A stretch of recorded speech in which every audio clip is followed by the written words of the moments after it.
오늘 우리가 읽은 본문을 중심으로 하나님의 벗 아브라함이라는 제목으로 말씀의 은혜를 받기를 원합니다. 그대가 곁에 있어도 나는 그대가 그립다라는 어떤 시인의 그 고백이 있습니다. 이 시인의 고백처럼 현대인들은 존재론적 그리움을 가지고 살아갑니다. 인간의 마음 중심에 자리 잡은 그리움, 외로움. 현대인들은 많은 이들과 더불어 군중 속에 살지만 고독을 경험합니다. 복음주의 영성신학자인 제임스 휴스턴은 말하기를 오늘 많은 이들은 친구 없이 하나님 없이 살아가고 있다. 오늘날 많은 이들은 친구 없이 하나님 없이 살아가고 있다고 하였습니다. 여러분, 사람들은 진정한 관계를 갈망합니다. 군중 속에 고독을 경험하지만 사랑받고 싶어하고 또한 사랑하고 싶어합니다. 여러분, 사람들이 진정한 관계를 갈망하는 이유가 무엇입니까? 그 이유는 하나님께서 우리를 관계적 존재로 만들어 주셨기 때문입니다. 여러분, 유한한 인간은 유한한 대상으로 만족할 수가 없죠. 무한하신 하나님을 통해 만족하는 관계적 존재로 하나님이 만드셨기 때문입니다. 그래서 인간은 타인과의 관계를 통해서 하나님의 놀라운 회복을 경험하게 되고 또 사랑하고 사랑받을 운명으로 지음받게 되었습니다. 그렇지만 인간의 삶 속에 들어온 이 죄라는 것, 고통이라는 것은 참된 관계를 파괴하게 만들었습니다. 여러분, 기독교 신앙을 갖고 있는 우리 모두는 진정한 관계를 갈망하도록 또한 하나님을 지향하도록 우리를 인도합니다. 우리는 우리 스스로 하나님을 만날 수 없기 때문에 하나님께서 우리 구주 예수 그리스도를 우리에게 보내주어서 바로 하나님과의 만남이 가능하게 하시죠. 여러분, 성경은요, 우리가 하나님을 만나기 전에 하나님이 우리에게 먼저 찾아오셨다고 말씀합니다. 우리가 하나님께 예배하지만 예배의 전제는 무엇입니까? 하나님이 예수 그리스도로 말미암아 우리에게 오셨다는 겁니다. 이것이 바로 복음입니다. 우리는 근원적인 그리움, 근원적인 외로움을 갖고 있는 사람들이죠. 그런데 하나님은 우리에게 찾아오셔서 진정한 회복과 만남의 길로 우리를 인도하십니다.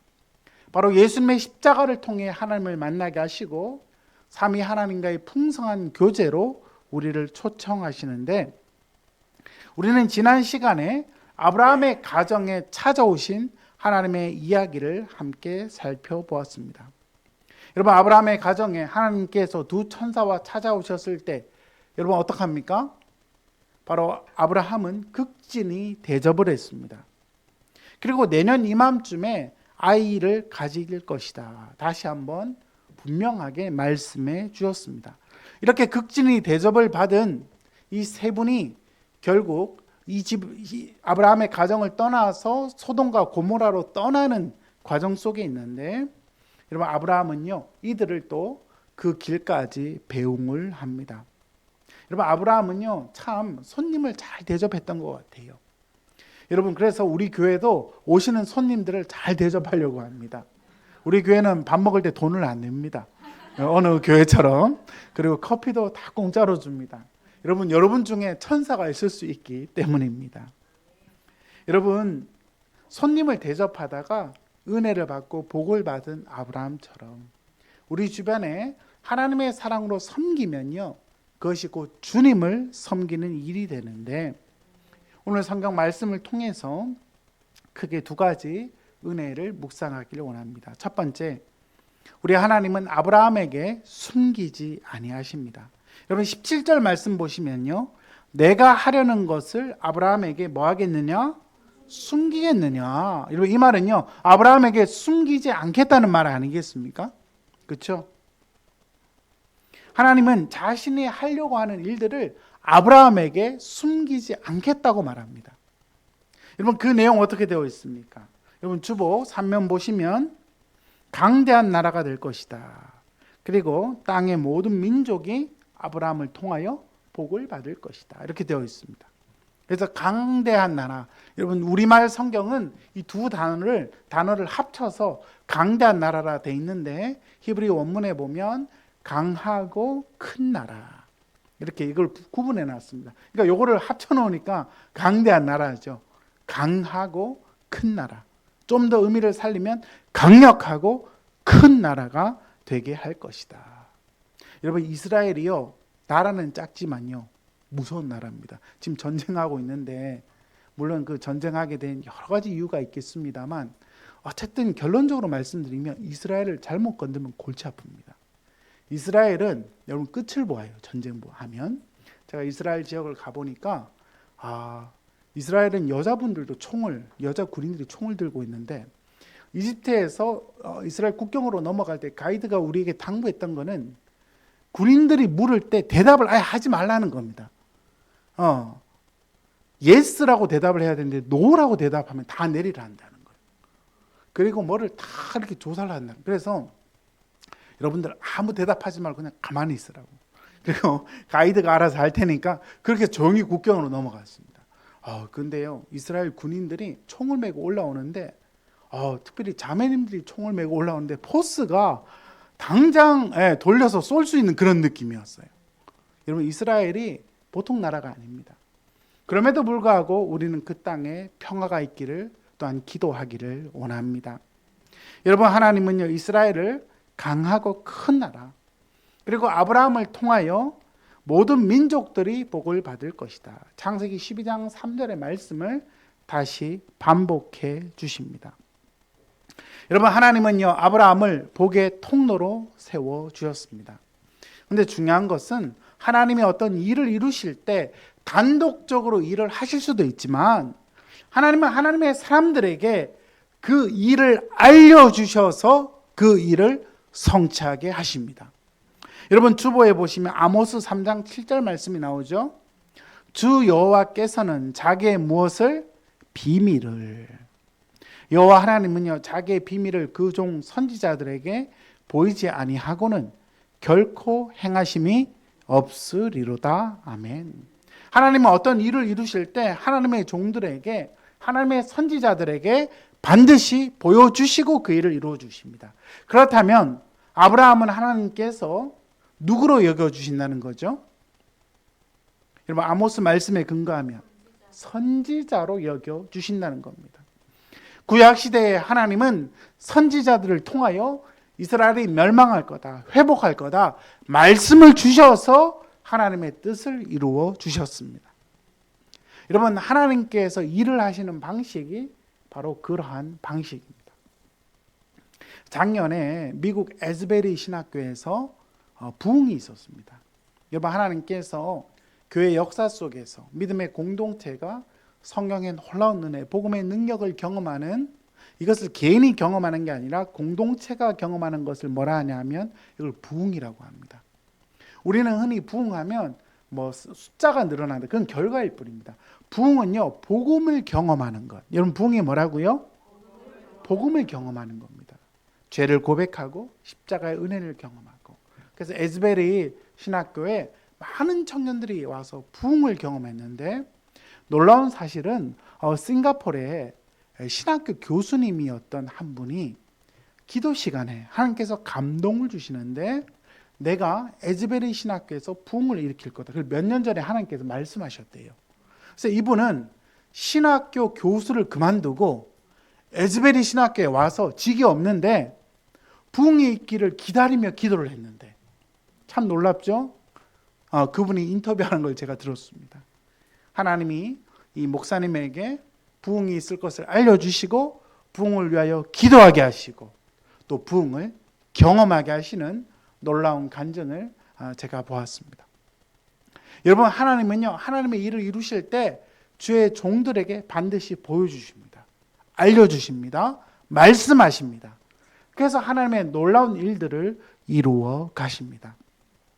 예레미야 23장 16절 말씀에 보시면 선지자들의 말씀을 다 듣지 말라 했습니다. 왜냐하면 진짜 묵시는, 진짜 계시는 사람들의 마음에서 오는 것이 아니라 하나님의 입을 통하여 온다. 그래서 예레미야 23장에는 여호와의 회의에 참여한 자들이 하나님의 말씀을 듣고 선지자 사명을 감당한다고 말씀합니다. 여러분, 예수님을 믿는 우리 모두도 하나님이 참 선지자로, 제사장으로, 왕으로 세우시는데, 여러분 신약 시대에 오면요, 진정한 선지자, 진정한 제사장, 진정한 왕은 누구입니까? 예수 그리스도이시죠.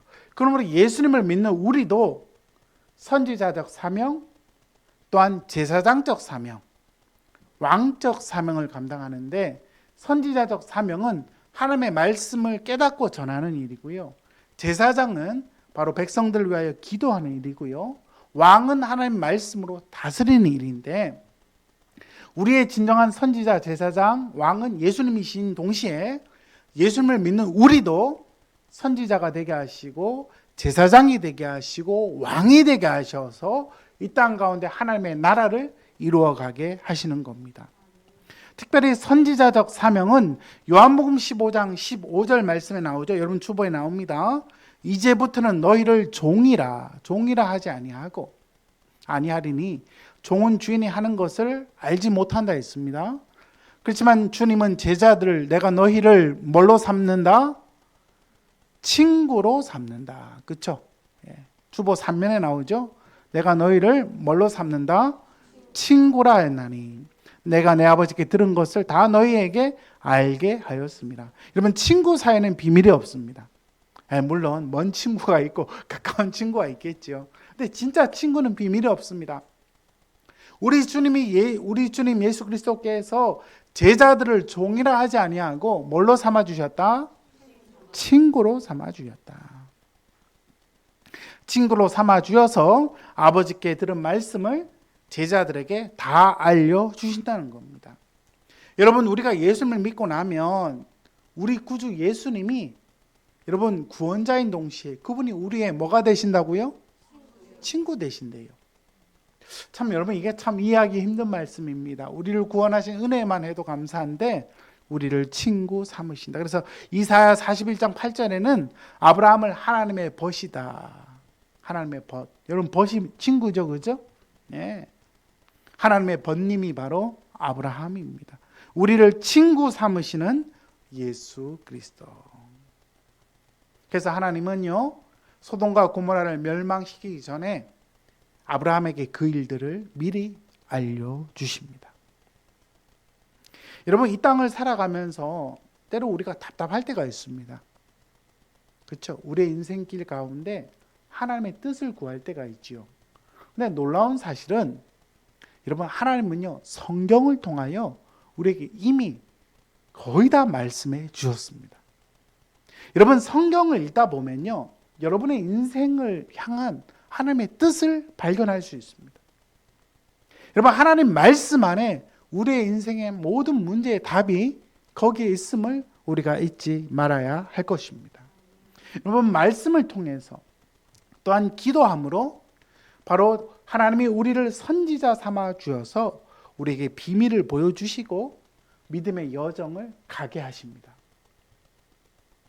여러분, 믿음이 좋은 어떤 분들은 목사가 되기를, 또 신학교를 가기를 이렇게 고민하는 분들이 계세요. 그렇죠?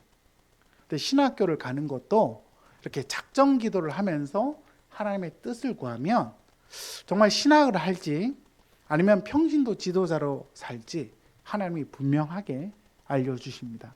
제가 아는 우리 믿음의 선배 하나는 청년부에 있을 때 믿음이 너무 좋았어요. 이 형은 또 영어를 너무 잘하니까 영어 설교도 많이 읽고 참 똑똑한 형님이었어요. 그런데 한 달 동안 점심을 금식하면서 그 학교 옥상에 올라가서 대학원 석박사 공부를 할 때 계속해서 공부를 할지 신학을 공부할지 이게 뭐 갈등이 되지 않겠습니까? 근데 하나님께 한 달간 작정 기도를 했는데 한 달 기도하다 보니까 하나님이 분명히 알려주시대요. 너는 신학은 아니고 평신도 지도자로 살아라. 그래서 그분은 오히려 신학을 하지 않고 석박사하고 미국 가서 포닥도 하고 그래서 또 새로운 일들을 한다는 간증을 제가 들은 적이 있습니다. 여러분, 하나님이 우리를 친구 삼아 주셨습니다. 아멘. 엄청난 특권입니다. 주님 나와 동행을 하면서 나를 친구 삼으셨네. 우리 서로 받은 그 기쁨을 알 사람이 없도다. 할렐루야. 예, 여러분 알 사람이 없습니까?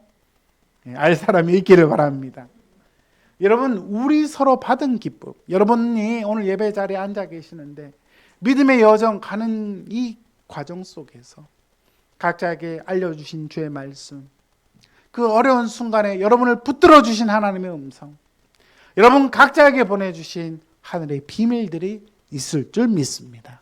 하나님은 우리를 친구로 삼아 주셨기 때문에 여러분 믿음의 여정 가는 동안 때로 답답하고 우리의 길이 보이지 않아도 여러분 하나님의 말씀을 통하여 기도함으로 우리는 하나님 주신 그 놀라운 인도함을 받을 수 있는 하나님의 친구, 하나님의 선지자로 우리를 세워주셨다는 것을 기억하시고 날마다 하나님의 인도함 받는 하나님의 백성 될 수 있기를 주의 이름으로 축원합니다. 오늘 두 번째 하나님 아브라함에게 말씀하시는 것은 아브라함을 선택하신 이유를 말씀해 주십니다. 여러분 아브라함을 선택하신 첫 번째 이유는요, 여러분 어떻게 되어 있습니까? 19절 말씀에 의와 공도를 행하게 하려고, 의와 공도를 행하게 하려고. 여기서 공도는 공의를 말합니다. 성경은 하나님의 의와 공의를 항상 쌍으로 말하는 경우가 있습니다. 시편 106편 3절 말씀 함께 읽습니다. 정의를 지키는 자들과 항상 공의를 행하는 자는 뭐가 있다? 복이 있도다. 아멘. 정의를 지키는 자, 공의를 행하는 자. 여러분 정의와 공의의 차이가 뭔지 아십니까? 정의는 하나님의 의입니다. 하나님의 성품입니다. 하나님의 올곧음이죠. 하나님은 바른 분입니다. 하나님은 사랑이 충만한 분이지만 하나님은 또 바른 분이십니다. 그리고 공의는요, 미슈파트. 여러분 하나님의 정의할 때 정의는 체데카입니다. 한번 따라합시다. 체데카. 그리고 공의는 미슈파트. 예. 공의는 뭐냐면 하나님의 의를 실천하는 겁니다. 그래서 구약 성경에 하나님의 의를 가지고 재판한다 할 때 미슈파트입니다. 그리고 그것을 재판하는 재판관 할 때도 이 단어가 응용됩니다. 여러분 하나님께서 아브라함에게 복을 주었습니다. 그 이유가 뭡니까? 하나님의 정의와 공의를 행하게 하려고 아브라함을 선택하셨다는 겁니다. 한동안 정의란 무엇인가? 여러분 한국 사회에서 화두가 되었습니다. 여러분 정의가 무엇입니까? 혹시 여러분 중에 이름이 정의인 분이 계십니까? 정의가 무엇인지 정의하는 게 결코 쉽지가 않습니다. 철학자들은 정의란 무엇인가? 정의는 이것이다. 정의는 이것이면 이것이 아닌 게 무엇인가? 이렇게 하다가 계속 강의를 듣다 보니 정의가 뭔지 사라지는 경우가 있지요. 마이클 샌델은 최근에 이 정의에 관해서 많은 논의를 했습니다. 근데 마이클 샌델에 가장 영향을 준 존 롤즈라는 철학자가 있는데 이분은 사회 정의란 사회적 협력과 부담의 적절한 분배를 정의하는 원칙이다 했습니다. 그러니까 정의를 실현하는 것은 분배와 관련된 것이라고 존 롤즈를 말했고 또 많은 철학자들이 분배의 입장에서 정의를 말합니다. 그러니까 한국 사회에서도 수십 년간 지금 정의에 관한 논의가 계속되고 있는데 바로 부를 균등하게 나누는 것이 정의다. 사람들은 그렇게 생각을 합니다. 근데 여러분 정의란 무엇입니까? 더 근본적으로 정의는요 하나님의 성품입니다. 그리고 하나님의 성품을 실현하는 게 뭐라고요? 공의입니다. 공의. 그렇죠? 그래서 우리나라도 여러분 사법기관이 정상적으로 이렇게 기능을 하는 게 정의와 공의를 실현하는 길입니다. 최근에 우리 청소년들이 마약을 그렇게 많이 한대요. 그래서 지금 마약의 법이 되게 강화되었습니다. 네. 얼마 전에 강화되었다고. 제가 우연히 며칠 전에 뉴스를 봤어요. 여러분 얼마 전에 나온 통계 중에 청소년 중에 한 10%가 마약을 한다는 얘기가 있습니다. 지금 심각해요. 강남에는요 마약을 뿌리는 사람이 있고 모르게 사는 사람이 있어요. 근데 마약이 각성 효과가 있으니까 공부할 때 아이들이 그걸 한대요. 그리고 뭐 사람들이 뭐 이렇게 담배를 피는데 주는데 거기에 마약 성분, 그죠? 일반 담배 말고 액체가 있는 담배. 목사님 어떻게 그런 걸 이렇게 잘하냐고. 네. 제가 어느 목사님들 모임에 갔더니 그 얘기를 하더라고요. 요즘 많은 청소년들이 마약에 빠져 있다. 특별히 부산이요, 아주 마약이 퍼지기 좋은 지역이랍니다. 여기가 항구잖아요. 얼마 전에, 그래서 여러분 그 전 세계 어느 마약의 생산지에서 어느 나라로 가기 위해서 우리나라가 중간에 거치는데 우리 인구보다 많은 양의 많은 사람이 할 수 있는 마약이 발견돼서 또 뉴스에 나왔습니다. 지금 그래서 우리나라가 최근에 이 마약에 대한 법을 강화하는 이유가 뭐냐? 그러면 사법기관이 존재하는 이유는 힘 있고 권력 있는 자들을 보호하기 위함이 아니고요, 약자들을 보호하기 위함입니다. 여러분, 이 세상 속에 특별히 자본주의 사회 속에서는 돈 있는 사람들이 재판이 유리하죠. 그죠? 비싼 변호사를 사니까. 그렇지만 진정으로 정의와 공의가 실현되려면 가난한 자, 연약한 자들이 법의 보호를 받을 수 있어야 합니다. 우리나라도 국선 변호사가 있지 않습니까? 그런 제도들이 뭐냐 하면 하나님의 정의가 실현될 수 있도록 하는 것입니다. 여러분, 교회가 이 땅에 존재하는 이유가 뭡니까? 하나님의 정의가 이 땅에 실현되도록 기도하고 하나님의 뜻이 이루어지기를 우리가 또한 힘쓰는 겁니다. 특별히 신명기 10장 18절에는 고아와 가부에게 하나님은 정의를 행하시고 나그네를 사랑하시고 그에게 떡과 옷을 주신다고 말합니다. 여러분, 이스라엘 공동체는요, 정말 특이한 공동체입니다. 고아와 과부와 나그네. 여기서 나그네는 외국인을 의미합니다. 여러분, 한 공동체를 살아가는 과정 속에 특별히 고대 사회부터 고아와 과부와 객은요, 늘 이렇게 차별을 당하기가 쉽습니다. 특별히 우리 한국 사회에서 최근에 이주민들을 위한 선교가 계속해서 이루어지고 있는데 이것은 아주 바람직한 일입니다. 즉 우리나라가 출산율이 너무 떨어지기 때문에요, 아마 10년, 20년 지나면 여러분 많은 일들을 외국인 노동자들이 와서 해야 할 상황이 옵니다. 근데 중요한 것은 외국인으로 산다는 것은요, 여러분 정말 힘든 일입니다. 저도 미국에서 유학 공부를 할 때 외국인으로 살아봤거든요. 정말 고독합니다. 외롭습니다. 근데 하나님은 주님의 백성들을 통하여 정의가 실현되고 공의가 실현되는 일을 통하여 바로 고아와 가부와 객들이 하나님의 풍성한 은혜를 함께 누릴 수 있는 공동체를 세우셨는데 그것이 바로 이스라엘 공동체, 바로 신약의 교회인 것입니다. 여러분, 바라기는 우리 교회가 이 세상 속에 정말 도움이 필요한 이웃들에게 또 하나님의 사랑이 필요한 자들에게 손을 내밀 수 있는 정의의 공동체, 공의의 공동체, 은혜의 공동체가 될 수 있기를 주의 이름으로 축복합니다. 물론 우리가 거대한 일을 할 수 없습니다. 물론 이런 일을 하려면 국회로 진출해야 됩니다. 저를 국회로 보내주십시오. 지금 그 얘기를 하는 게 아닙니다. 그럼 보니까 국회로 진출해도 할 수 있는 게 별로 없는 것 같아요. 여러분, 정의와 공의를 실천할 수 있는 가장 좋은 길은 하나님께서 내 주변에 보여주시는 사람들, 여러분 직장이나 여러분 가족들이나 여러분 이웃들 중에 정의와 공의를 실현할 만한 하나님이 보여주시는 사람들이 있을 겁니다.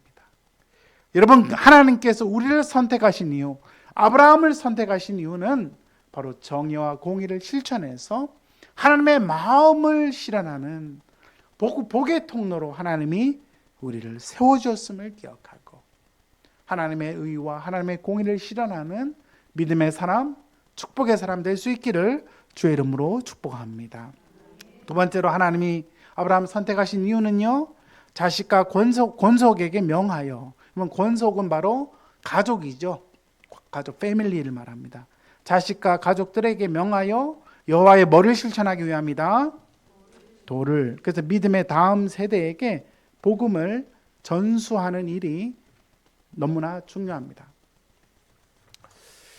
여러분, 아이들이요, 하나님의 진리를 따를 수 있게 하는 것. 특별히 이제 성인이 되면 아무래도 남들에게 말씀의 영향을 받는 게 좀 적을 거예요. 그렇죠?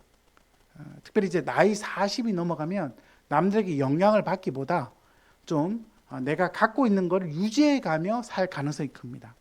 근데 여러분, 아이들은요 스폰지와 같아서 쑥쑥 빨아들입니다. 그래서 성경 말씀도 어릴 때 많이 읽고 어릴 때 많이 외우는 게 참 좋은 것 같아요. 이번 잠언 22장 6절 말씀 함께 읽습니다. 마땅히 행할 길을 아이에게 가르치라. 그리하면 늙어도 그것을 떠나지 아니하리라. 마땅히 행할 길을 누구에게 가르치라? 아이에게 가르치라. 가르치라는 단어가 하나크. 한번 따라합시다. 하나크. 이 하나크라는 단어는 아이가 어떤 행위나 어떤 무엇에 전념하도록 해주는 겁니다. 그러니까 선생이 아이에게 가르치는 것만 하는 게 아니고요. 이 아이가 진짜 그 일을 할 수 있도록 전념하도록 만들어주는 겁니다. 예수님께서 그렇죠, 복음을 증거하라고 말씀하실 때 가르쳐 지키게 하라 하셨잖아요. 가르치는 것에만 그치지 않고 지키게 하는 것, 그것이 바로 가르치는 겁니다. 성인이 되면 자신의 틀이 있기 때문에 아무래도 일러주어도 받아들일 수도 있지만 받아들이지 않을 수도 있습니다. 그렇지만 아이들 때에 뭔가 이렇게 열려 있을 때에, 그렇죠. 특별히 이 아이들 때 또 청소년 때가 참 중요한 것 같고, 그리고 이 청년 시절이 또 참 중요한 것 같아요. 청년 시절. 특별히 또 목회를 해보니까 또 아이를 낳고, 이게 믿음 좋은 분들도 아이를 낳고 나면 영적 침체가 한번 찾아옵니다. 그때 또 말씀이 들어가기 되게 좋은 때인 것 같고, 목사님 그러면 저는 이제 40이 넘었는데 어떡합니까? 40이 넘은 분들도 인생을 살면서 하나님의 말씀이 들리는 때가 옵니다. 여러분, 어떨 때 교회 가면 목사님 설교가 늘 그냥 그저 그런 것 같은데 말씀이 들릴 때가 있습니다. 여러분, 말씀이 잘 들리세요? 네. 성경을 읽는데 그냥 읽었는데 이 말씀이 진짜 내 말씀, 나에게 주시는 말씀이구나. 꿀과 같이 달 때가 있습니다. 여러분, 하나님께서 믿음의 다음 세대, 믿음의 권속들에게 이 법을 가르치게 하셔서 계속해서 진리를 이어가게 하십니다. 여러분, 우리가 해외 선교 가는 것도 중요합니다. 그렇지만 여러분, 믿음의 다음 세대, 세대 간 선교 한번 따라합시다. 세대 간 선교. 여러분, 믿음의 다음 세대에게 말씀을 가르치는 것. 근데 여러분, 세대 간 선교는 좀 시간이 많이 걸려요. 그렇지만 이 일들이 너무나 중요합니다. 특별히 우리 주님이 세우시는 교회는 복음과의 만남이라는 성경 공부를 합니다. 이게 뭐냐면 우리 교회를 처음 찾아오시거나 또 주변에 복음이 필요한 분들에게 소개를 받아서 우리 교회가 복음 성경 공부를 지금 하고 있는데, 지금 여러분 놀랍습니다. 5그룹이 지금 진행 중에 있습니다.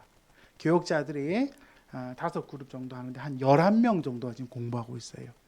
여러분 참 놀랍죠? 개척교회가 복음이 필요한 한 11분을 섬기고 있습니다. 여러분, 이런 과정을 통해서 복음을 들어야 할 믿음의 다음 세대 권속들에게 진리를 가르침으로 하나님의 복을 함께 누리도록 그 은혜를 또한 우리가 나누는 것이 너무나 필요합니다. 마지막으로 하나님께서 아브라함을 선택하신 이유는 아브라함에게 말씀하신 것을 이루기 위함입니다. 하나님은 아브라함에게 말씀하신 것을 이루기 위한 목적이라 말씀하십니다. 여러분, 아브라함에게 주신 언약 3가지가 있죠.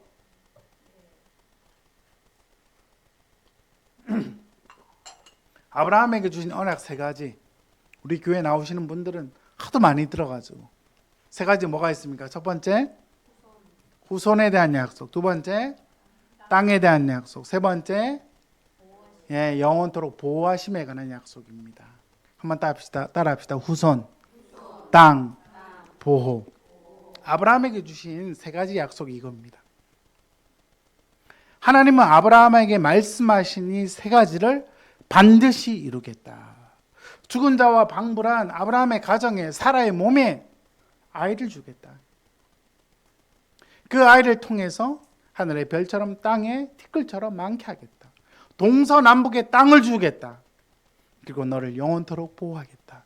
너를 축복하는 자에게 축복하고 너를 저주하는 자를 저주하겠다. 하나님의 이 세 가지 약속을 주셨는데 이것은 바로 여호와를 섬기며 하나님 나라를 드러내는 복음 공동체입니다. 한번 따라합시다. 여호와를 섬기며 하나님 나라를 드러내는 복음 공동체. 여러분, 아브라함의 복이 이렇게 이루어지도록 하나님이 우리를 그렇게 세워주셨습니다. 여러분, 하나님이 아브라함만 그를 친구 삼으신 게 아니고요. 하나님은 예수님을 통해 우리도 하나님의 친구 삼으셨음을 믿으시기를 바랍니다.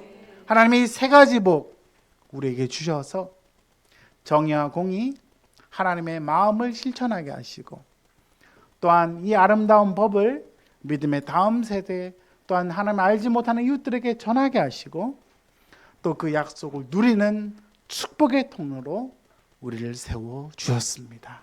이 은혜를 기억하고 하나님이 나를 친구 삼아 주셨다는 이 사실, 나를 복의 통로로 삼아 주어서 하나님의 마음을 실천하게 하시는 하나님의 사람이라는 사실을 기억하고 여러분의 직장 속에 때로 부족하고 연약함이 있다 할지라도 그래도 여러분의 직장과 가정이 지금 살아가고 있다면 하나님이 여러분을 통해 일하신다는 은혜임을 기억하고 하나님이 나를 통해 일하실 은혜를 또한 믿음으로 바라보는 저와 여러분 될 수 있기를 주의 이름으로 축원합니다.